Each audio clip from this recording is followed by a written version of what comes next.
कौन से अक्षर पर आता है? म। आ की मात्रा कौन से शब्द पे आती है? म कौन से शब्द पे आता है? तीनों को जोड़ लेना, जोड़ने के पश्चात महाराज क्या योग बनता है वो देख लेना, ठीक है। और जब योग बनेगा उसको 2 से गुणा कर देना तो 108 अपने आप पूरे हो जाएंगे। ये आपकी 108 की माला पूरी हो गई। लेकिन आप डिसाइड करना कौन से अक्षर पर आते हैं। गूगल बाबा को है ना, उंगलियां जब घिसते हो ना तो उस पे अच्छी तरीके से घिसना कि कौन से अक्षर पर रे आ रहा है, कौन से अक्षर पर आ रहा है, कौन से अक्षर पर मा आ रहा है, ठीक है। कुल योग कितना होता है? 54 इंटू 2 करके देख लेना थे जानो तो काम जाने। बोलो राम जी राम राम महाराज। तो ये आपकी 108 की माला पूरी हो जाएगी। अस्तु, तो हम बात कर रहे थे कि गुरुजी के पास में वो व्यक्ति आया और उसने कहा कि गुरुजी ज्ञान दो, मंत्र दो। गुरुजी ने कहा राम राम किया कर। क्या किया कर? बोला हो एक आवाज में, एक स्वर में, राम। ताकि राम राम किया कर। अच्छा, राम राम करना है, ठीक है। लेकिन गुरुजी ये तो सरल मंत्र है, राम राम नहीं करना, राम राम नहीं करना। कोई और अच्छो बड़ो भारी कठिन। अच्छा, ओम नमो भगवते वासुदेवाय, इस मंत्र का जाप किया कर। गुरुजी हो गई है ओम नमो भगवते वासुदेवा, हो गई मंत्र है? नहीं, और कठिन। अरे ओम नमः शिवाय किया कर, ओम नमः शिवाय मंत्र का जाप किया कर। अरे गुरुजी वो भी नहीं, तत्व ज्ञान बताओ, तत्व ज्ञान। तो आपने जब श्रीमद् भगवद गीता का पाठ किया हो तो उसके जो प्रस्तावना है उसी में बताए गौधा गोपाल नंदना। जितने भी महाराज यह शास्त्र है ये गौ का रूप है और माधव उनका शोधन कर रहे हैं, गौधा गोपाल नंदना। गुरुजी ने तत्वदर्शी ज्ञान दिया और तत्वदर्शी ज्ञान देने के पश्चात कहा बेटा कुछ समझ में आया? कि हाँ महाराज सब कुछ समझ में आया, लेकिन आपने कहा था गौधा गोपाल नंदना, पर महाराज ये दो गधे कौन थे? महाराज सब कुछ समझ में आया पर आपने कहा गौधा गोपाल नंदना, ये 2 गधे कौन थे? गुरुजी ने कहा पहले तो तुम, दूसरे हम। ध्यान देना महाराज, जितना सरल मंत्र होगा जीवन में आनंदकारी होगा, जीवन में आपको मार्ग प्रशस्त करने वाला होगा। बड़े से बड़े श्लोकों का अंतर्हरण करके व्याख्या करके फिर मैं बताऊं ना कुछ समझ में ना आए तो महाराज फिर हमारी स्थिति भी वो गुरु चेले के समान हो जाएगी। अस्तु, तो महाराज यहाँ पर कहा कि भागवत करो, सत्कर्म। अब सत्कर्म में क्या, तो सनकादिक ऋषि कह रहे थे इतनी सी बात बिल्कुल सरल है, क्या कि भागवत करनी है। अरे महाराज भागवत तो क्या है? तो कहने लगे नारद जी महाराज कि भागवत तो महाराज वेदों का ही निचोड़ है, भागवत से क्या होगा? तो कहने लगे एक बात में बताओ कि भैया आम खाने में ज्यादा फल की आम खाने में ज्यादा स्वादिष्ट लगेगा या पत्ते खाने में? बोलो। डाली खाने में ज्यादा स्वादिष्ट लगेगा या आम? ध्यान देना। वैसे ही महाराज अगर घर में माताएं बहनें रोटी बनाती है, आपके घर में घी खत्म हो जाए तो क्या रोटी को दूध से चौपड़ती हो? क्या चौपड़ती हो? आपके घर में चाय शक्कर खत्म हो जाए तो क्या गन्ने के टुकड़े करके डालते हो क्या चाय में?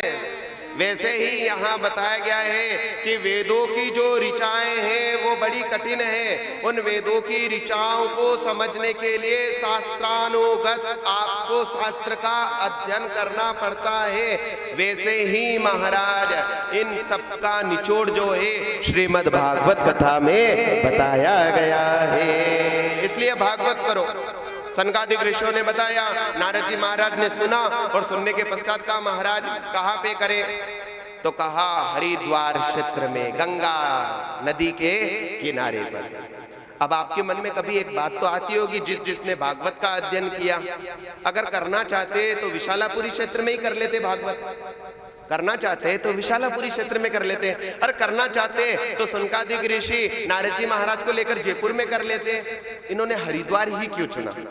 ध्यान देना, ये बड़ी छोटी छोटी सी बातें, महत्वपूर्ण बात है। पहले के जमाने में बद्री विशाल जाना कितना कठिन होता था कि नहीं होता था? सारे कर्मों से निवृत्त होने के पश्चात हम क्या कहते थे? महाराज तीर्थ यात्रा करने जा रहे हैं। सबसे विदा लेते थे, अच्छे से पुष्पहार पहनाते थे, घर में भोजन रखकर जाते थे कि आएंगे कि वो तो थे जानो, अबे तो आपा मुंह आपने सबने लेन जाऊंगा पाछो, हाँ चिंता मत ही करो, जयपुर लेन जाऊं, हाँ पाछा लाऊंगा भी सरीन, पाछा लेन भी जाऊं।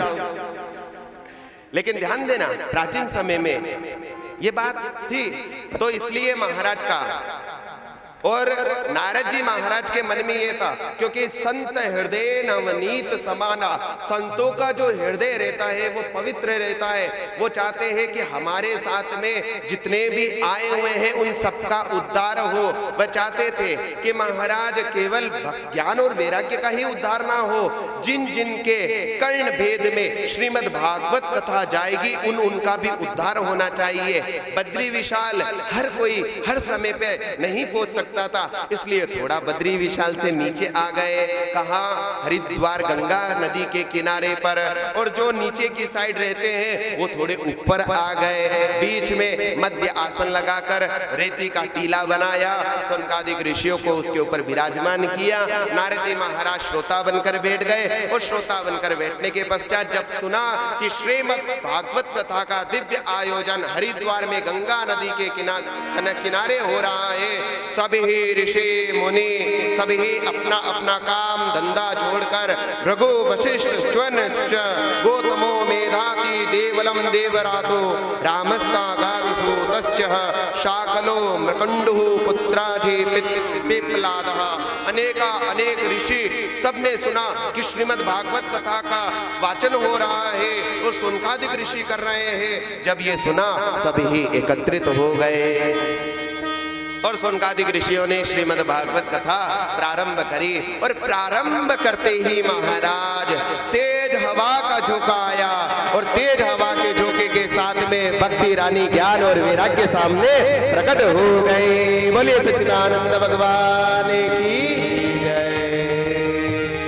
अब महाराज जब ज्ञान भक्ति वैराग्य के साथ में भक्ति महारानी प्रकट हुई और प्रकट होते ही ज्ञान और वैराग्य के लिए तो ऐसा सोफा सेट लाके रखियो, ज्ञान और वैराग्य तो बैठ गया, लेकिन अबे भक्ति कट्ठे बैठे। ज्ञान वैराग्य बैठ गए लेकिन भक्ति की कोई सीट नहीं।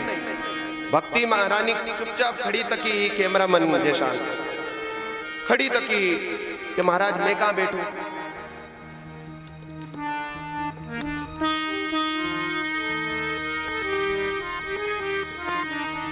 भक्ति सुतो तो तरुणो गृहीत्वा प्रेमेक रूपा सहसा विरासित श्री कृष्ण गोविंद हरे मुरारी नाथेति नामानि ब्रदन्ति। भक्ति महारानी प्रकट होकर हाथ जोड़कर कहने लगी, प्रभु मैं कहां बैठूं, क्योंकि ध्यान देना महाराज, यहाँ नारद जी जानते थे कि भक्ति के लिए अगर कोई आसन दे दिया गया तो भक्तों के हृदय में जाकर विराजमान नहीं होगी। इसलिए क्या कहा कि जितने भी भक्त आए हुए हैं रामेश्वरम धाम में, सबके हृदय में जाकर आप विराजमान हो जाओ। और सबके हृदय में जाकर भक्ति महारानी विराजमान हो गई। कथा प्रारंभ हुई, 7 दिन की कथा पूर्ण हुई और जैसे ही पूर्ण हुई ज्ञान वैराग्य ताता थैया करके नाचने लगे। श्रीमन नारायण नारायण नारायण श्रीमन नारायण नारायण नारायण श्रीमन नारायण नारायण नारायण श्रीमन नारायण नारायण नारायण भजमन नारायण नारायण नारायण भजमन नारायण नारायण नारायण श्रीमन नारायण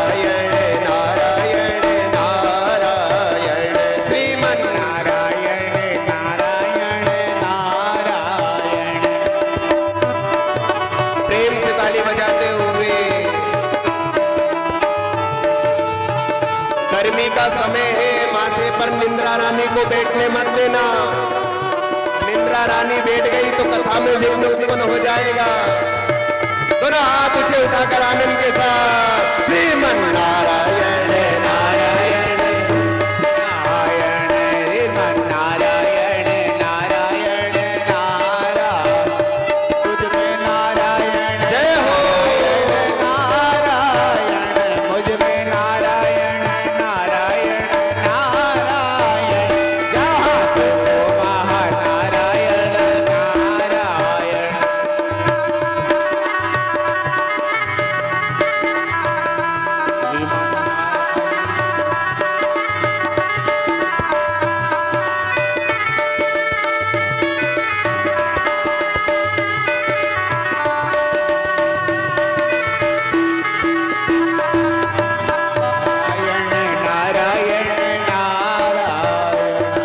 बोलिए सच्चिदानंद भगवान की जय।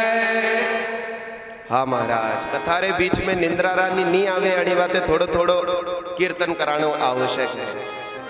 हाँ इडली खाधी तकी है ने कई बार इडली कटे रघुपति राघव राजा राम पतित पावन।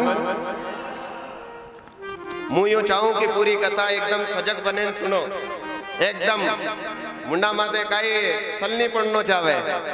तो इधर जब महाराज 7 दिन की कथा भक्ति महारानी ने ज्ञान वैराग्य के साथ में सुनी, भक्ति और ज्ञान वैराग्य सबका उद्धार हुआ।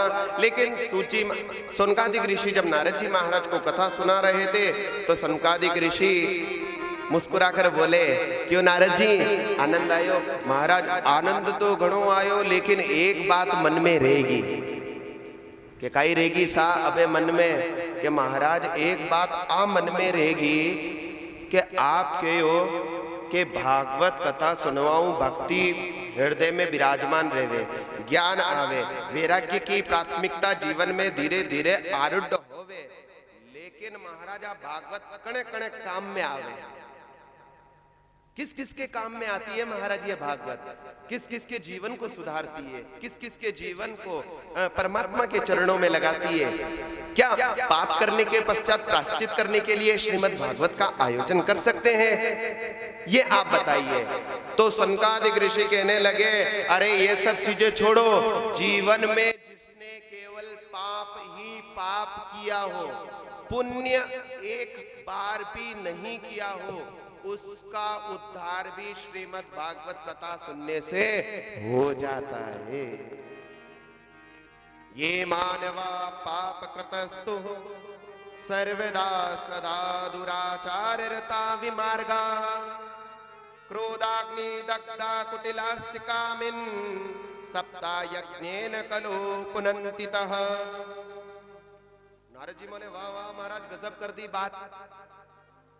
जिसने जीवन में पाप ही पाप किया हो, जीवन में कभी भी कोई सदाचार का काम किया नहीं हो, उसको केवल सुनने मात्र से ही उसका उद्धार हो जाता है। कि हाँ महाराज, सुनने मात्र से ही उसका उद्धार हो जाता है। तो क्या कैसे? तो इधर सनकादिक ऋषि नारद जी महाराज को गोकर्ण जी महाराज की बड़ी सुंदर ही मार्मिक कथा का वर्णन करवाते हुए कहते हैं इसके सुनने मात्र से, ध्यान देना, महात्म्य की कथा अब जाके पूर्ण होगी। कहते हैं कि जो आत्मदेव की कथा सुन लेता है उसकी आत्मा निर्मल रहती है, ज्ञान और भक्ति और वैराग्य उसके जीवन में आने लगता है। क्यों? क्योंकि हमारे जीवन में भी हम कभी आत्मदेव बनते हैं, तो कभी धुंधकारी बनते हैं, तो कभी धुंधली के समान बनते हैं। ध्यान देना, हम सदैव आत्मदेव बनकर नहीं रह सकते। ये जीवन का पलड़ा है, क्रम चक्र है। तो तुंगभद्रा नदी के किनारे एक अनुपम नगर बसा हुआ है। उस अनुपम नगर में रहते हैं श्रीमान आत्मदेव ब्राह्मण। और ब्राह्मण कैसे महाराज? विद्यावान, शीलवान, गुणधर्म जिसमें परोपकारिता समाहित है, जो अपने जीवन में केवल परोपकार करना जानता है, पाप करना नहीं, पुण्य करना जानता है, दूसरों की सहायता करना जानता है, ऐसे ब्राह्मण की ये कथा है। तो आत्मदेव लोक वार्ता पूरा प्रायशो बहु जल्पिका सुराच ग्रह कृत्येषु कर्पणा मुकला प्रिया।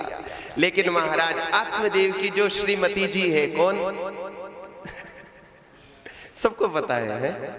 कई नाम है बोलवा में, क्यों सुनाओ, थाको में से कनोरा नाम है कई। श्रीमती, हाँ, धुंधली। धुंधली अर्थात जिसके मस्तक पर अज्ञान का पर्दा लगा हुआ है, ऐसी धुंधली। और धुंधली का काम क्या? लोक वार्तार्ता पूरा, प्रायुषो बहु जल्पिका, सुराच ग्रह कृत्येषु कृपणाम कलह प्रिया। भयंकर झगड़ालू। महाराज थे तो कोई नहीं होनी। हाँ, नहीं, मुंह क्यों, बिल्कुल नहीं हो, एकदम। हाँ,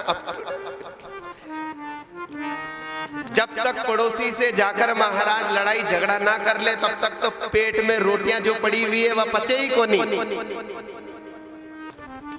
इधर की इधर चुगली ना कर ले, तब तक उद्धार ना होवे। ध्यान देना महाराज। ग्रह तत्वा वनम गता। ब्राह्मण महाराज बड़ा दुखी, क्योंकि प्रभात काल होते ही झगड़ा करने लग जाते, अनुचित व्यवहार करते।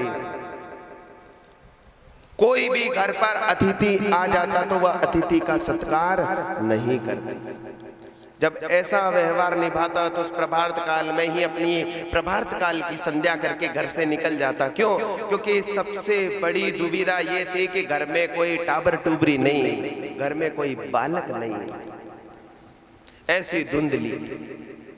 आत्मदेव बड़े दुखी के महाराज, ये धुंधली का व्यवहार तो ऐसा ही है, लेकिन मेरे घर में कोई संतान भी नहीं है। इससे बड़ा, सबसे बड़ा दुख तो ये, घर में महाराज सब कुछ हो, अष्टसिद्धि नवनिधि हो, लेकिन कोई खाने पीने वाला ना हो तो फिर घर में दुख की छाया दौड़ पड़ती है। तो वही दुख की छाया आत्मदेव के घर पे। प्रभात काल में घर से निकल गए मरने के लिए, और जब मरने के लिए निकले एक पेड़ की छांव में जाकर बैठ गए, रुदन करने लगे, क्या करूं क्या ना करूं, क्या करूं क्या ना करूं। इसी चिंता में, क्या करूं क्या ना करूं, क्या करूं क्या ना करूं, क्या करूं क्या ना करूं, इसी चिंता में बैठे हुए। और जब बैठे हुए थे तो एक संत का आगमन हुआ, और जैसे ही संत का आगमन हुआ और संत का आगमन होते ही संतों के चरणों में प्रणाम निवेदन करके कहने लगे, क्या संतों, जीवन में अष्टसिद्धि नवनिधि है, जीवन में सब कुछ है।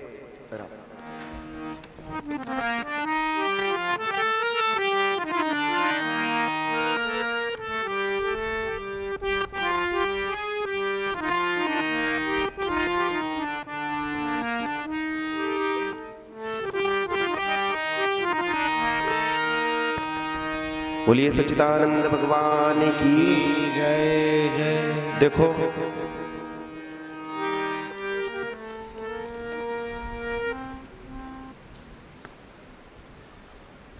हमारे प्रिय कर्मठ महेश जी, जो इस कथा में एक जुझारू कार्यवाहक के रूप में सर्वप्रथम आगे रहे, और इनकी ऐसी कठिन परिस्थिति थी कि मेरी भी आंखों में आंसू आ गए कल तो। कारण क्या था? इनकी ऐसी स्थिति थी कि ये इस कार्यक्रम में आए इनके पिताजी का आशीर्वाद लेके। पिताजी ने कहा, नहीं बेटा तू जा। पिताजी आईसीयू में भर्ती थे, लेकिन आईसीयू में भर्ती होने के पश्चात पिताजी की आज्ञा ली कि पिताजी मैंने ये डोर हाथ में लिए श्रीमद् भागवत कथा की, कि मैं ये डोर जो हाथ में लिए इसको कैसे छोड़ूं। पिताजी ने कहा कि बेटा तू खुशी खुशी मन से जा। पिताजी के आशीर्वाद से रामेश्वरम धाम में आए। पिताजी का आशीर्वाद साथ में था, और पिताजी ने जाते हुए ये वचन कहा था कि तू जहां पे भी है मेरी आत्मा से मेरे साथ है, और मेरे लिए श्रीमद् भागवत कथा का दिव्य आयोजन कर रहा है। अंत काले च मामेव स्मर मुक्ति ही कलेवरम। कहते हैं कि महाराज अंत काल में जो प्रभु नाम का स्मरण करता है, चिंतन करता है, उसकी आत्मा परम लोक को प्राप्त हो जाती है। श्रीमद् भागवत कथा के द्वितीय दिवस की कथा में आज ऐसा समाचार हमें प्राप्त हुआ है कि महेश जी के जो पिताजी है बद्रीनारायण जी विजयवर्गीय, बद्रीनारायण जी ना, बद्री नारायण जी विजयवर्गीय, वह आज परमात्मा के चरणों में पंचतत्व में विलीन हो गए।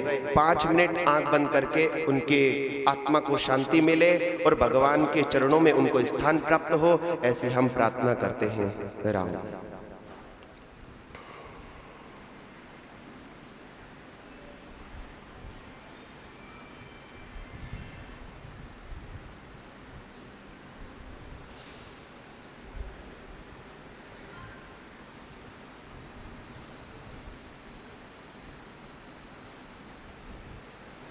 बोलियो भागवत महापुराण की।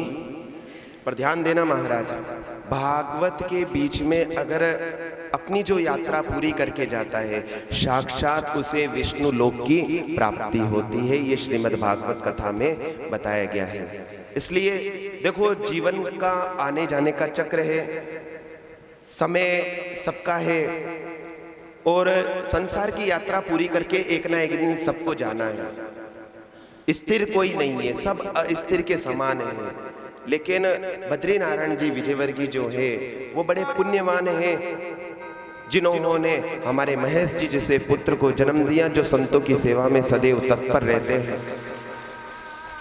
हम भगवान से, व्यासपीठ से यही प्रार्थना करते हैं कि उनकी दिवंगत आत्मा को शांति प्रदान हो। बोलो सच्चिदानंद भगवान की।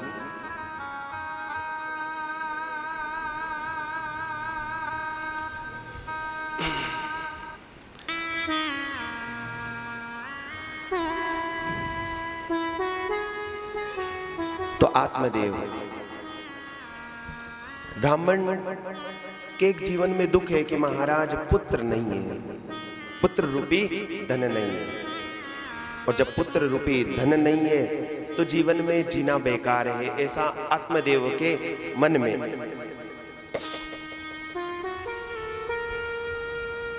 संतों से कहने लगा कि प्रभु बस मुझे पुत्र दे दो, पुत्र दे दो, पुत्र दे दो। संतों ने मस्तक की रेखाओं को पढ़ा और रेखाओं को पढ़ने के पश्चात कह दिया, भैया तेरे जीवन में कोई पुत्र नहीं है, मैं कैसे पुत्र दूं? अरे पुत्र लेकर करेगा क्या? आत्मदेव कहने लगे कि पुत्र पिंडदान करेगा, पुत्र जो है हमें एक मार्ग प्रशस्त करेगा महाराज। लेकिन कर्म की रेखाओं में पुत्र नहीं है तो संत पुत्र कैसे दे? तो इधर जब महाराज कहा कि अगर आप पुत्र दो तो ठीक है, नहीं तो आपके चरणों में पड़ी हुई शिला पर सिर पटक पटक कर मैं प्राणांत हो जाऊंगा, मर जाऊंगा। संत ने कहा कि इस ब्राह्मण हत्या का पाप मेरे सिर पर आए उससे पूर्व ही मैं इसे पुत्र प्रदान कर दूं। और पुत्र रूप के लिए उन्होंने एक फल प्रदान किया। और जैसे ही फल प्रदान किया, कहा कि ब्राह्मणी को कहना स्वच्छ होकर स्नान ध्यान करके ये फल का पान कर ले। ब्राह्मण देवता बड़े खुश थे, आनंदित थे कि संत से एक प्रसाद प्राप्त हुआ है। और ध्यान देना, प्रसाद का कभी भी अनादर मत करना, किसी भी प्रकार से प्रसाद को गलत मत कहना। ये व्यासपीठ से मेरा एक अनुनय विनय निवेदन है आप लोगों के लिए। प्रसाद कैसा भी हो, प्रसाद प्रसाद लेता है। भोजन में जब भक्ति समाहित हो जाती है तो वो प्रसाद बनता है। इसलिए प्रसाद के लिए कुछ गलत मत कहो। अरे प्रसाद क्यों कहा जाता है? प्रसाद को प्र यानी प्रभु, स यानी साक्षात, द यानी दर्शन, जिसको पाने के पश्चात अमंगल जाती ऐसा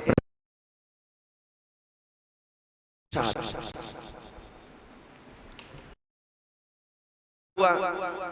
और प्राप्त होने के पश्चात ब्राह्मणी को दिया कि स्वच्छ होकर खा लेना। लेकिन धुंधली जो थी महाराज, सहेली को बुलाया। सहेली थोड़ी जानकार थी, संतों के सानिध्य। सहेली ने कहा देख संत ने दिया है तो अच्छा ही प्रसाद होगा, किसी भी प्रकार की कोई त्रुटि नहीं है प्रसाद में, प्रसाद तो ले ले। लेकिन ध्यान देना, जब रहता है और उस चित्त में ज्ञान की बात अगर आप कितनी भी टालने का प्रयास करो तो वो उसके भीतर प्रवेश नहीं करती है। धुंधली की जो सखी थी, सहेली थी, चित्त में उसने ज्ञान का प्रकाश देने का बहुत बार प्रयास किया, लेकिन धुंधली के मन में नहीं आया। और न आने के पश्चात सखी जो थी वहीं उसे छोड़कर अपने घर को चली। लेकिन धुंधली की जो छोटी बहन थी वही छोटी बहन घर पर आई। और जैसे ही घर पे आई और आने के पश्चात महाराज कहने लगी कि देवी क्या हुआ, किस चिंता में हो? कहने लगी तुम्हारे जीजाजी ये फल लेकर आए हैं, ये फल अगर मैं खा लेती हूँ तो मेरी तो आदत है जब तक दो घर पर मैं जाकर बुराई ना कर लूँ तब तक मेरी रोटियां नहीं पचे। और महाराज मैंने जो ये है अपना शरीर बनाया है जिम जा जाकर, महाराज उसको फल को पाने के पश्चात मेरा ये शरीर कहीं बिगड़ जाएगा, अरे नगर में कहीं आग लग गई, मेरा पेट मोटा होगा, मैं दौड़ नहीं पाऊंगी। ऐसे प्रकार के कृत्य विचार धुंधली के मन में आने लगे। और इसी ही प्रकार के विचार किसके सामने परोस दिए? अपनी छोटी बहन के सामने। जैसे ही छोटी बहन के सामने यह विचार रखे, मुंचम ज्ञानम प्रजारूपम बलिष्ठम कर्मणो गति विवेकम समाध्याम त्वजम संसार वासनम गृहस्थः सरसो लोके पुत्र प्रोक्तः संविताम सप्त जन्मादि तव पुत्रो नेवच नेवच इदं भक्ष्यं पत्न्या तत्त्वं पुत्रो भविष्यति फलं भक्षेण ग्रह स्वाद कर्मणो दर्वसिस्तः स्वकल्पक्ष भक्षो ततिः गृह कार्यं कथं भवेत् देवा घाटी व्रजेत ग्रामं फलादि गर्भिणी कथः। अर्थात महाराज ध्यान देना, कहा कि मैं अगर ये संतों के द्वारा दिया गया प्रसाद पालूंगी तो मेरे साथ में ऐसे ऐसे कृत्य हो गए तो मैं कहाँ जाऊंगी? छोटी बहन ने कहा देखो देवी, मेरे तो खूब सारे पहले से ही पुत्र है, 5-6 टाबर टोबली भेली पहले ही कर रखे हैं और एक पेट में पल रहा है। अगर तुम चाहो तो मैं एक उपाय बता सकती हूँ, क्योंकि मेरा जो पति है वो शराबी है, कबाबी है, जुआरी है, थोड़ा सा धन दोगे तो वो पुत्र जो है वो तुम्हें ला कर दे देगा, और जो तुम्हें पुत्र प्राप्त होगा वह तुम ब्राह्मण को कह देना ये संतों के प्रसाद के द्वारा ही पुत्र प्राप्त हुआ है। अच्छा अच्छा ऐसा, हाँ हाँ ऐसा कार्य करना। और ऐसा ही कार्य किया महाराज। अब धुंधली जिसकी बुद्धि पर धुंध जमी हुई है, अज्ञान का पर्दा समाहित है, तो वो कैसे ज्ञान की बात को हृदय में स्वीकार करती? अपनी छोटी बहन के कहे बताए मार्ग पर चलने लगी। 1 महीने में 1 कपड़ा बांध लिया। ऐसे करते करते पेट के ऊपर कितने 9 कपड़े बांध लिए, और 9 कपड़े बांधने के पश्चात 9 महीने पूरे हुए। छोटी बहन के घर जो पुत्र उत्पन्न हुआ था वो लाकर कहाँ डाल दिया?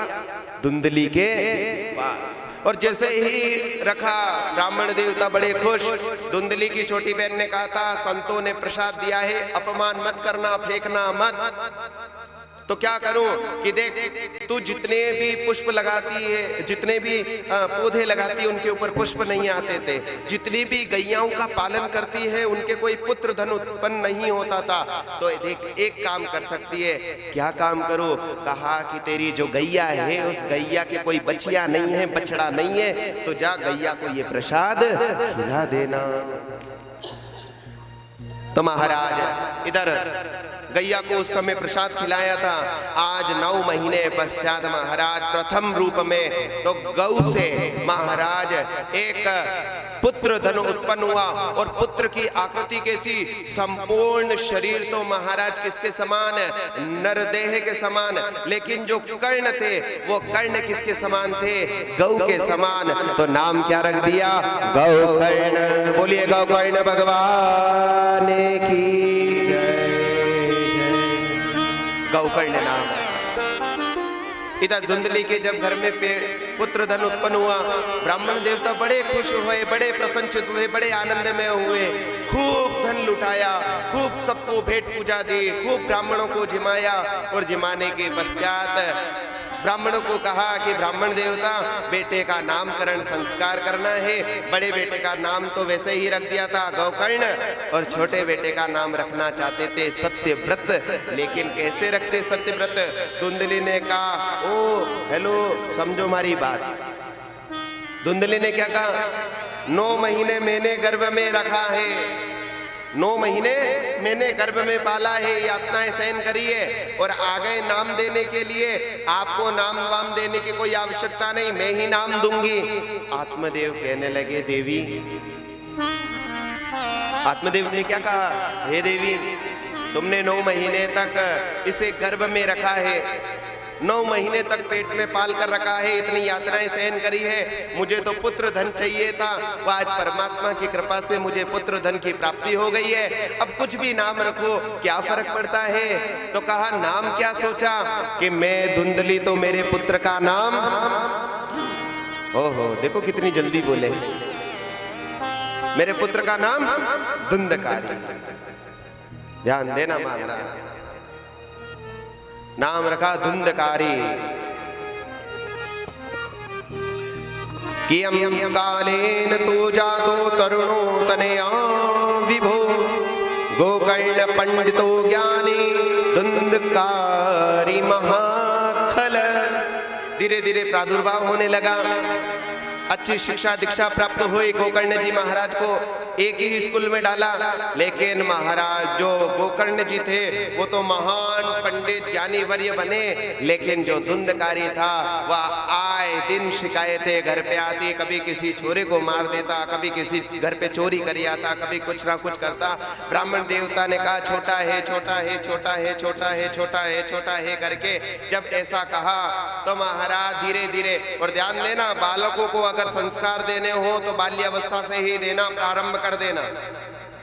अगर बालकों में आप अच्छे संस्कार चाहते हो तो बचपन से ही संस्कार देना प्रारंभ कर देना। एक व्यासपीठ से आपसे अनुरोध है, आप चाहो कि बच्चा है बच्चा है बच्चा है, वो बच्चा कब आपके लिए मुसीबत बन जाएगा आपको भी पता नहीं चलेगा। ध्यान देना, हमारे गुरु महाराज कहा करते हैं कि आम की डाली जितनी पतली हो उसको उस दिशा में मोड़ो, उस दिशा में मुड़ जाएगी, लेकिन वही आम की डाली जब थोड़ी मोटी होगी उसको जिस दिशा में मोड़ोगे तो वो टूट जाएगी। वैसे ही ये बालक पतली कोमल के समान है, इनको अगर अच्छे सुसंस्कार दोगे तो ये अच्छे संस्कारवान बनेंगे। लेकिन आप चाहोगे कि एक ही छोरो है, अरे एक ही छोरा ने महाराज भगवत गीता पकड़ा था, एक ही छोरा ने भागवत पकड़ा था, एक ही छोरा ने हरे कृष्ण कृष्ण कृष्ण हरे हरे पकड़ा था। अब आर तो छोरा रे खेलवा कूदवारा दिन है। ध्यान देना, आज जहां आपके मन में ये विचार आया समझ जाना,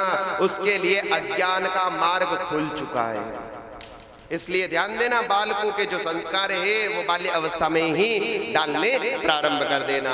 यहाँ धुंधकारी के संस्कार बिगड़ते गए। पहले पिताजी आत्मदेव ने ढील छोड़ी, क्योंकि कुछ भी कहते तो धुंधली बोलने नहीं देती। क्यों जी, अभी तो बच्चा छोटा है, क्यों बोलते हो ऐसा, नहीं बोलना। अब क्या करे महाराज, छोड़ दिया बोलना।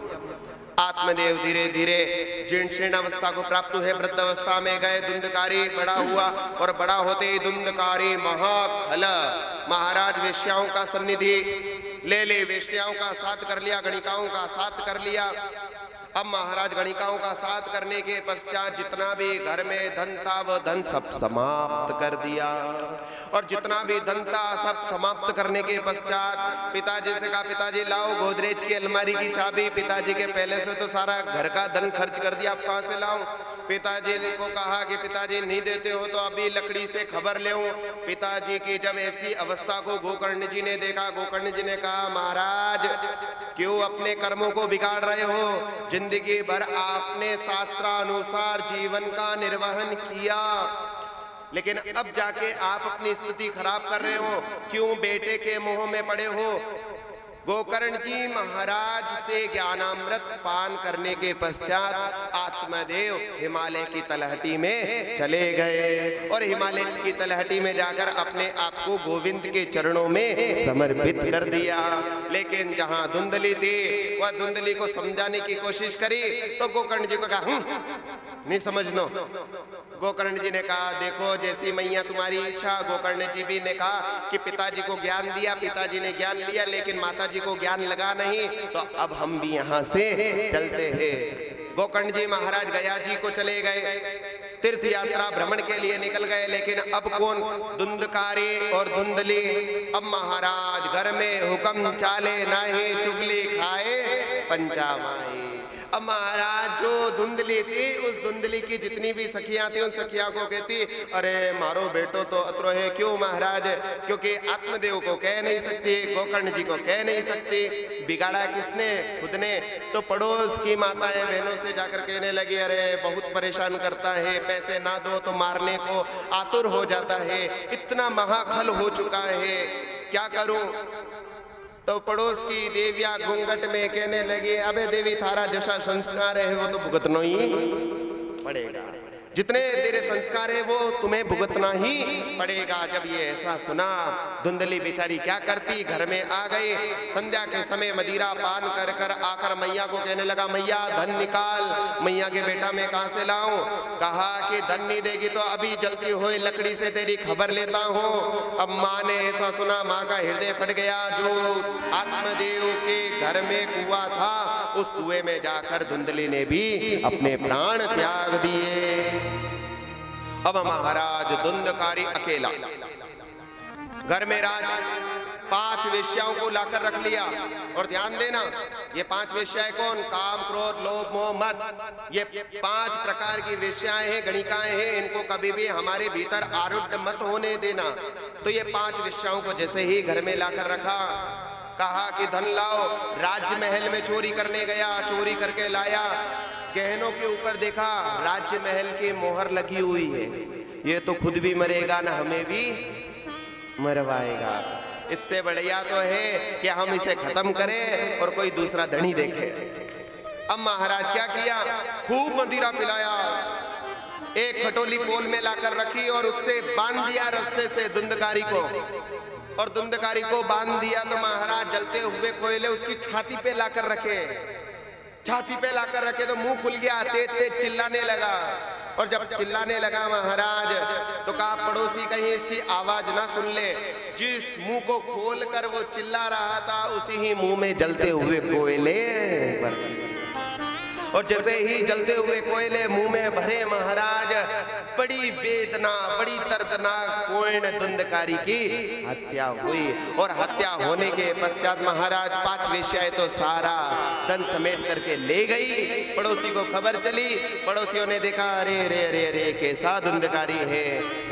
ये जो देह था, उस देह को तो पड़ोसियों ने जला दिया, लेकिन जो आत्मा थी वह आत्मा परमात्मा के चरणों में नहीं रही। वो 84 के गोते में प्रेत योनि बनकर इधर से उधर विचरण करने लगी। अब जब 84 के गोते में खाने लगी महाराज, विचरण करने लगी। कभी किसी पड़ोसी को सताता, कभी किसको सताता। प्रेत योनि बनने के पश्चात भी गोकर्ण जी तीर्थ यात्रा करके एक समय रात्रिकालीन अपने तुंगभद्रा नदी के किनारे जो अनुपम नगर है, उसी ही अनुपम नगर के अपने घर में आए। और आकर किसी को परेशान ना करते हुए धीरे से दरवाजा खोला, अंदर विराजमान हो गए थोड़ी सफाई करके। गोकर्ण जी महाराज विराजमान हुए तो इधर धुंधकारी कभी तो मेढे के रूप में आता, कभी भैंसे के रूप में आता, अनेक रूप धारण करके सताने लगा। गोकर्ण जी ने कमंडल से जल निकालकर कहा कि मुझे अनेक रूप में परिवर्तित होकर डराने वाले तुम कौन हो? अगर बताओ, नहीं तो अभी ही अभिमंत्रित जल से तुम्हें भस्म कर दूंगा। भैया भैया भैया भैया भैया भैया कहकर गोकर्ण जी के सामने उपस्थित हो गया। अरे भैया, मैं आपका भाई हूँ। कौन? धुंधकारी। अरे धुंधकारी, तुम्हारी मृत्यु के समाचार हमें तो मिले थे गया जी में, हमने श्राद्ध कर दिया। महाराज मैं महाखल हूँ, मेरा एक बार क्या 10 बार भी गया जी में जाकर श्राद्ध कर दोगे तो भी महाराज मेरी गति नहीं सुधर सकती। आप ही बताओ। तो कहा अभी तो सोने दे, रात हुई है, कल विचार करेंगे। ऐसा विचार कर गोकर्ण जी ने रात्रि में विश्राम किया। प्रभात काल में पूरी जानकारी निकाली और जानकारी निकालने के पश्चात गोकर्ण जी ने अनेक संतों की सन्निधि में गए। पूछा, दिव्य आकाशवाणी हुई, भागवत करो। गोकर्ण जी महाराज ने पूछा, भागवत कब, कैसे, कहाँ कराएं? तो कहा महाराज सुंदर आसन लगवाओ, केले के पत्ते के द्वारा मंडप को सजवाओ। अब सबको, आपके जितने भी सगे संबंधी सहोदर भ्राता है, सबको निमंत्रण पहुंचाओ। ऐसे श्रीमद् भागवत कथा का दिव्य आयोजन करो। अच्छा अच्छा महाराज, ऐसा दिव्य आयोजन करना है। हाँ, ऐसा दिव्य आयोजन करो। शुकरूपम प्रबोधज्ञम सर्वशास्त्रम विशारदम एतत् कथा प्रकाशेन मद्ज्ञानम विशानया। अब श्रीमद् भागवत कथा का दिव्य आयोजन प्रारंभ हुआ। और आयोजन भी कैसे महाराज? क्योंकि हवा है, उस हवा को हम एक जगह आसन देकर बिठा नहीं सकते। इसके लिए गोकर्ण जी महाराज ने एक विधि बताई। 7 गांठ का एक बांस मंगवाया। कितनी गांठ का? बोलो, अरे बोलो। 7 गांठ का। 7 गांठ का क्यों? भागवत कथा के कितने दिन होते हैं? 7। अब महाराज 7 गांठ का एक बांस उसको अभिमंत्रित करके गोकर्ण जी ने कहा, धुंधकारी जी आपके बैठने का स्थान रिजर्व सीट कर दिया, आकर बैठ जाओ। गोकर्ण जी के आज्ञा अनुसार धुंधकारी उस 7 गांठ के बांस में आकर विराजमान हुआ, बैठा। और बैठने के पश्चात गोकर्ण जी ने सभी को निमंत्रण दिया था। सभी जने कथा सुनने के लिए आए। एक दिन हुआ 1 गांठ, दूसरे दिन दूसरी गांठ, तीसरे दिन तीसरी गांठ, ऐसे करते करते चट चट चट चट चट चट चट करके 7 दिन पूरे हुए। और 7 दिन पूरे होते ही अंदर से एक विष्णु पार्षद के रूप में भगवान का दूत अवतरित हो गया। बोलिए सच्चिदानंद भगवान की जय। धुंधकारी की पहले की अवस्था कैसी महाराज? मटमेला शरीर, मटमेला शरीर, राक्षस रूपी आवरण। लेकिन जब 7 दिन के पश्चात पूरी कथा सुनी तो सुंदर देह रूपधारी एक पुरुष का अवतरण हुआ।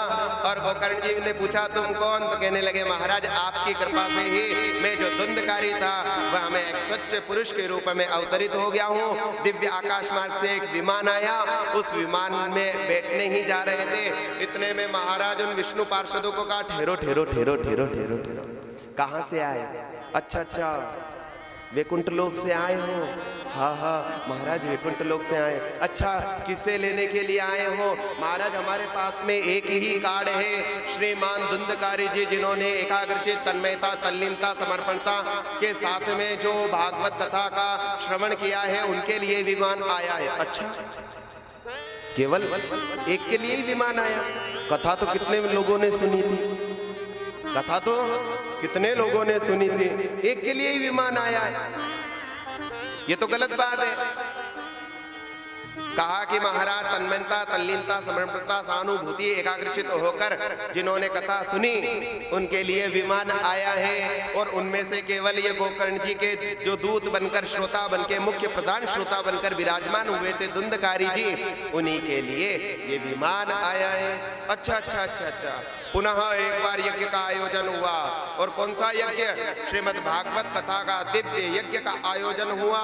पुनः एक बार सभी श्रोता तन्मयता समर्पणता के साथ में कमर कस के बैठे, सबने एकाग्रचित होकर भागवत सुने।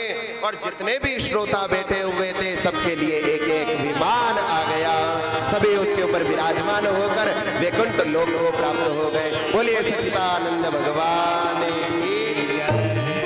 इसलिए कहते हैं महाराज, संत तो बार बार कहते हैं कथा सुना करो रे, सुना करो रे, सुना करो।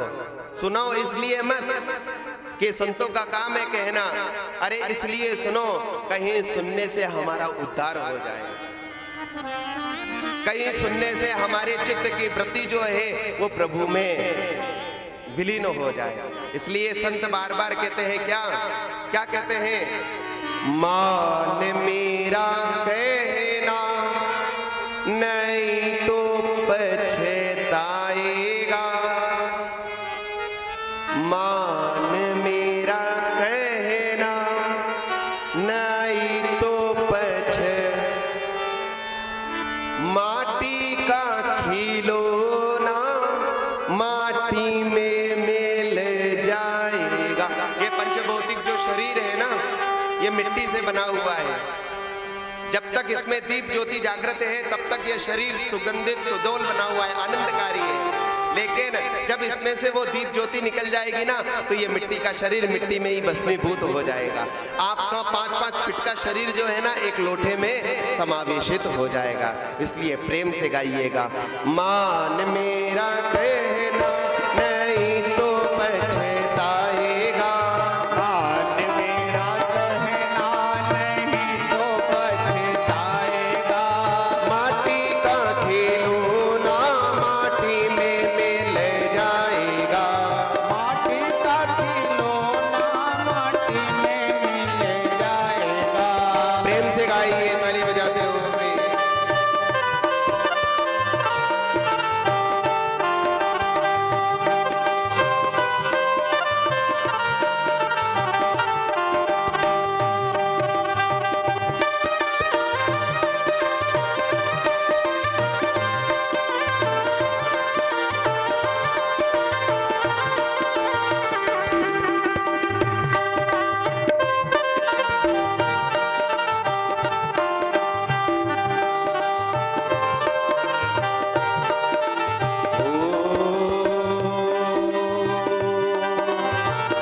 सुंदर रूप देख के भोला, सुंदर रूप देख के भोला, धन माया के मद में भोला, धन माया के मद में भोला।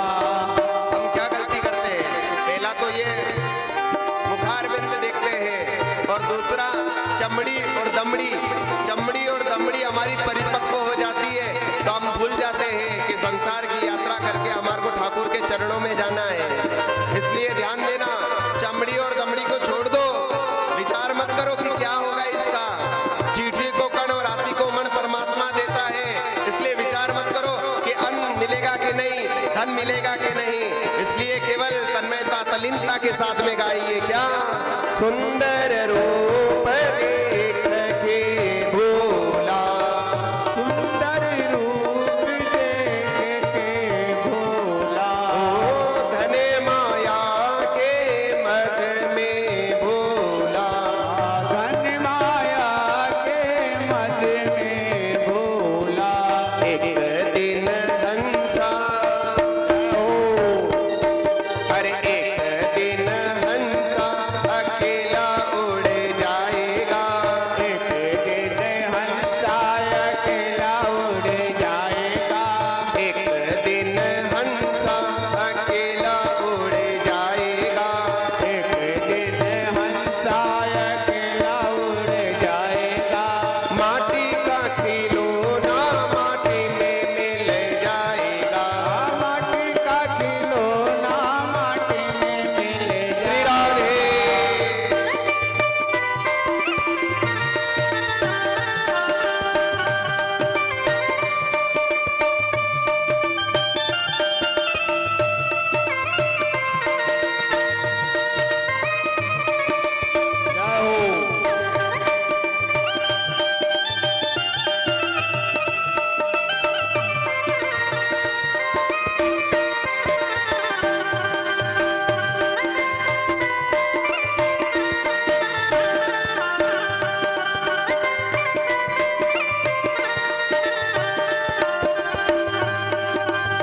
देखो, ये संसार ऐसा ही है, और संतों ने कहा है इस संसार के लिए क्या, दुख में मत घबराना पंछी, ये जग दुख का मेला है। क्या कहा है संतों ने? दुख में मत घबराना पंछी, ये जग दुख का मेला है। चाहे भीड़ पड़ी अंबर में, उड़ना तुझे अकेला है। चाहे भीड़ पड़ी अंबर में, उड़ना तुझे अकेला है। इसलिए सभी एकाग्रचित्त होकर मन में ये बात बिठा लो कि महाराज, कितनी भी संसार में हमारे प्रति भीड़ है, ये जितने भी संबंध है, ये संबंध यहीं तक सीमित है। ये संसार के जितने भी संबंध यहीं तक सीमित है। यहाँ से जाने के पश्चात कौन किसका पुत्र, कौन किसकी माता, कौन किसका पिता, क्योंकि भगवान कपिल ने भी यही आदेश अपनी मैया को दिया था। इसलिए ध्यान देना, सखा सुमित्र सहोदर भ्राता, सखा सुमित्र सहोदर भ्राता, सखा सुमित्र सहोदर भ्राता, सखा सुमित्र सहोदर भ्राता, एक दिन नाता, एक दिन नाता सभी से टूट जाएगा, एक दिन नाता सभी से टूट जाएगा, एक दिन नाता सभी से टूट जाएगा, एक दिन नाता सभी से टूट जाएगा, माटी का खिलौना माटी में मिल जाएगा, माटी का खिलौना माटी में मिल जाएगा, मान मेरा कहना नहीं तो पछताएगा, मान मेरा कहना नहीं तो पछताएगा, मान मेरा कहना नहीं तो पछताएगा, मान मेरा कहना नहीं तो पछताएगा, माटी का खिलौना माटी में मिल जाएगा, माटी का खिलौना माटी में मिल जाएगा, अरे माटी का खिलौना माटी में मिल जाएगा। माटी का खिलौना माटी में मिल जाएगा। बोलिए सच्चिदानंद भगवान की जय। मान मेरा कहना नहीं तो पछताएगा, माटी का खिलौना माटी में मिल जाएगा। इधर श्री सूत जी महाराज सनकादिक ऋषियों को कह रहे हैं कि संतों की बात का जिन्होंने मान रख लिया तो उसे प्राप्त हो गया क्या? ज्ञान, भक्ति और वैराग्य। ये श्रीमद् भागवत कथा ज्ञान, भक्ति और वैराग्य से परिपूर्ण है। इसके एक श्लोक आदि चौपाई का भी पाठ कर लिया तो जीवन में उद्धार हो जाएगा। जन्मान्दस्य यतो न वयादिरतश्च विज्ञस्वराष्ट्रः तेने ब्रह्म हृदय आदि कवये मोहान्ति यत्सूर्य तेजो वारि मृदा यथा विनमयो यत्रो त्रिसंग्रो मृषा धाम्ना स्वेनेन सदा निरस्तकुहकं सत्यं परं धीमहि, सत्यं परं धीमहि। श्री सनकादिक ऋषियों ने हाथ जोड़कर सूत जी महाराज से प्रार्थना करी कि प्रभु आपने ये तो बताया कि पापी से पापी, अदम से अदम व्यक्ति भी अगर भागवत कथा का रसास्वादन कर ले तो वह भव से पार हो जाता है।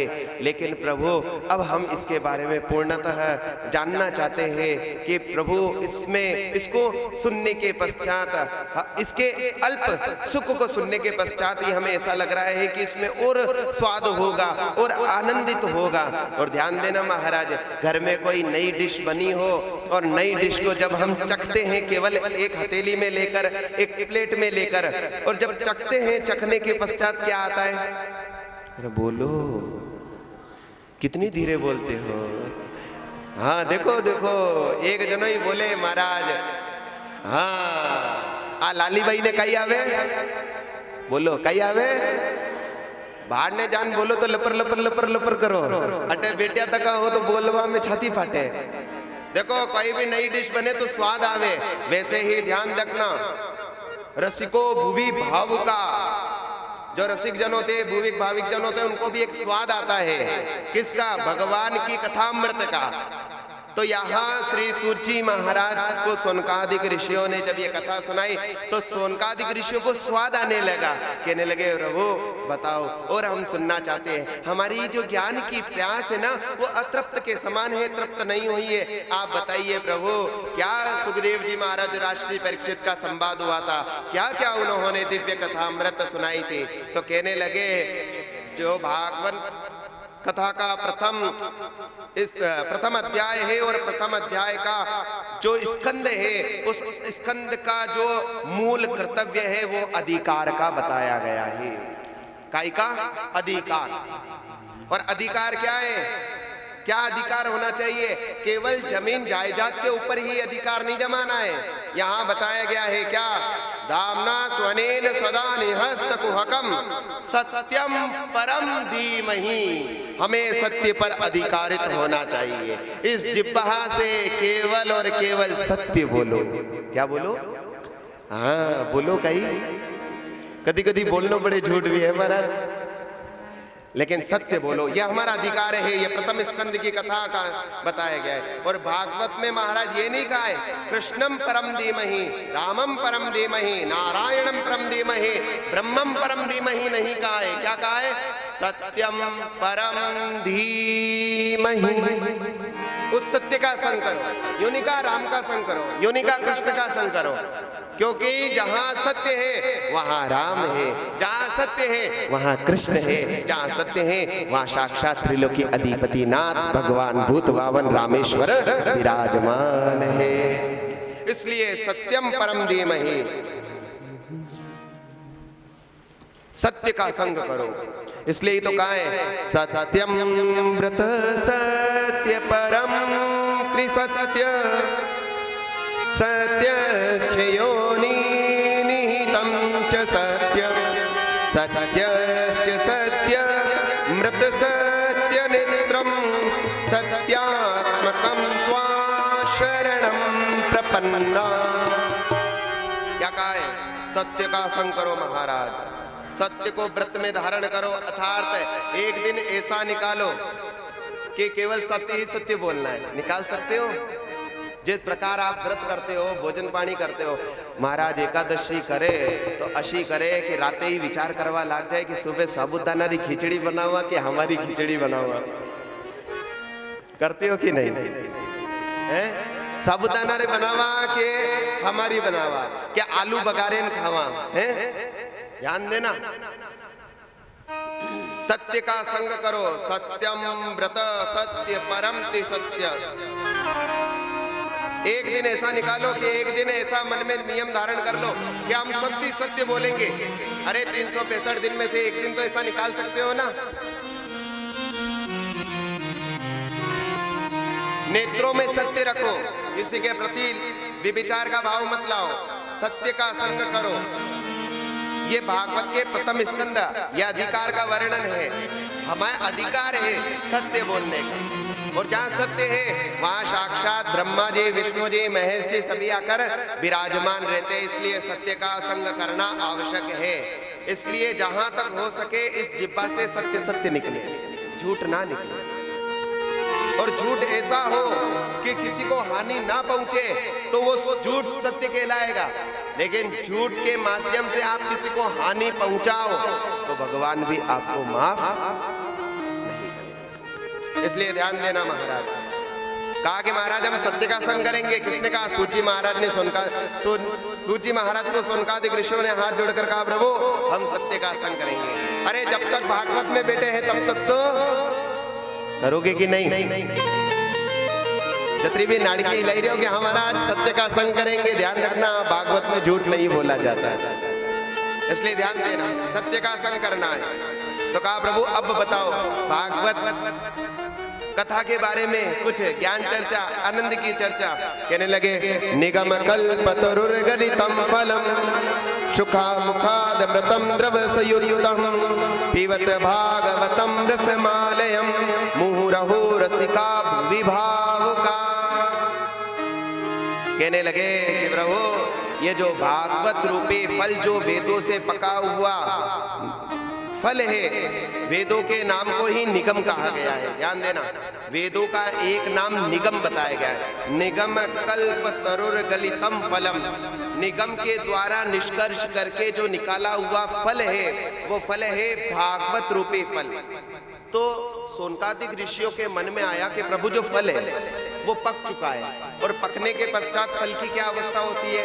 पेड़ से बोलो टूट जाता है, गिर जाता है, बिखर जाता है। सोनकादिक ऋषियों ने सूत जी महाराज से कहा प्रभु आप कह रहे हो कि निगम से पका हुआ जो फल है वो फल पक तो गया है, तो क्या पकने के पश्चात नीचे नहीं गिरा? पकने के पश्चात नीचे गिर गया होगा, टूट गया होगा, क्या हुआ होगा इसकी अवस्था ये तो बताओ। तो कहने लगे शिष्यम प्रशिक्षादि रूपम पल्लवम परस्परम शनेरुखंडम मेवा वतीर्णम तु तुष्चम निपातेनम स्फुटम। अर्थात जिस प्रकार एक गुरु अपने शिष्य को शिष्य बनाने के पश्चात क्या देता है, अपना ज्ञान देता है, उसी ही प्रकार महाराज ये वेदों के द्वारा निगम रूपी जो फल है, ये जब फल पका और पकने के पश्चात नारायण जी की शाखा से जब लटका, और जैसे ही नारायण जी की शाखा से लटका तो ब्रह्म जी की शाखा से चिपक गया, और जैसे ही ब्रह्मा जी की शाखा पर लटक कर जब ये पका और पकने के पश्चात महाराज व्यास जी महाराज की शाखा पर आकर लटक गया, और जैसे ही व्यास जी महाराज की शाखा पर ये पका और पकने के पश्चात सुखदेव जी की शाखा में आकर लटका, सुखदेव जी महाराज की शाखा पर जब ये पका तो महाराज किसके, राजश्री परीक्षित की शाखा में अटका, राजश्री परीक्षित की शाखा पर जब ये पका और पकने के पश्चात किसकी शाखा में अटका, साक्षात सूत जी महाराज सनकादिक ऋषियों की शाखा में अटका। तो महाराज जब पीढ़ी दर पीढ़ी से यह पीढ़ी दर पीढ़ी से यह आ रहा है तो ये कहीं गिर नहीं सकता, ये कहीं टूट नहीं सकता, ये तो संतों का प्रसाद है। ये संतों का प्रसाद एक के बाद एक, एक के बाद एक, एक के बाद एक सबको मिलता गया, और उन्हीं सूत जी महाराज से सभी कथाओं में वर्णित हुआ, और उन्हीं कथाओं से हम संतों को प्राप्त हुआ, और उन्हीं संतों से हमारे जयपुर वाले सभी राम स्नेही भक्तों को, कोलकाता वाले सभी भक्तों को ये प्राप्त हुआ। हाँ, मलारगढ़ वाले, इंदौर वाले, उदयपुर वाले सब हो। वाह, हाँ, बुरा मत ही मान जो कि महाराज माँ को तो नाम लेवे ही नहीं, मैं कहीं बिगाड़ियो, मैं कहीं महाराज रे चुट्टी खा दी, ध्यान रख दे। तो महाराज ये ऐसा फल है। तो सनकादिक ऋषियों ने कहा प्रभु आप कह रहे हो ये फल है, और भागवत को फल की उपमा से, ध्यान देना, एक एक श्लोक की व्याख्या करके बिल्कुल सरलीकरण करके बता रहा हूं। आप सोनकादिक ऋषियों ने सूत जी महाराज से कहा प्रभु आप कहते हो ये फल है, तो ये फल किस प्रकार का है, खट्टा है, मीठा है, आपको कैसे पता चला कि ये खट्टा है कि मीठा है? तो कहने लगे क्या, शुक मुखादमृतम द्रव संयुक्तम। अरे ध्यान दो, आपने कई बागान वे और बागान में कई पौधों लगाओ, यदि वो पेड़ बने, पेड़ के ऊपर कोई फल लगता है, और वही फल पकने के पश्चात महाराज अगर तोता उसके ऊपर चोंच मार देता है तो वो फल कैसा होता है? बोलो कैसा होता है? मीठा। वैसे ही सुख मुखादमृतम द्रव संयुक्तम। इधर सुखदेव जी महाराज जब व्यास जी महाराज की शाखा पर पका था, सुखदेव जी महाराज जो बिल्कुल परिवाजकाचार्य है, जिनको संसार से विरक्ति है, उन्हीं सुखदेव जी महाराज ने इसके ऊपर चोट मारी, अर्थात ग्रहण किया, तो ये सर्वत्र जगह से मीठा ही मीठा है, सब जगह से मीठा है। अच्छा, लेकिन महाराज एक बात समझ नहीं आई, फल को कहां से खाते हो? बोलो। अरे कितने भोली जनता है, बोलती नहीं। कहां से खाते हो? मुंह से। लेकिन यहां क्या बताया? पीवत भागवतम रसमालयम। अब बताओ क्या कहा है? पीवत भागवतम। अब पीने की जो चीज होगी, आमरस होगा, तो कहां से पियोगे? मुंडे से। लेकिन ध्यान देना, मुंह से पियोगे अपचक्रिया, लेकिन ध्यान देना यहाँ कर्ण भेद से पीने के लिए कहा है। ये कोई वास्तविकता का आमरस नहीं, या अमृत बूटी है जिसके कारण आपका शरीर स्वस्थ नहीं, आपका मन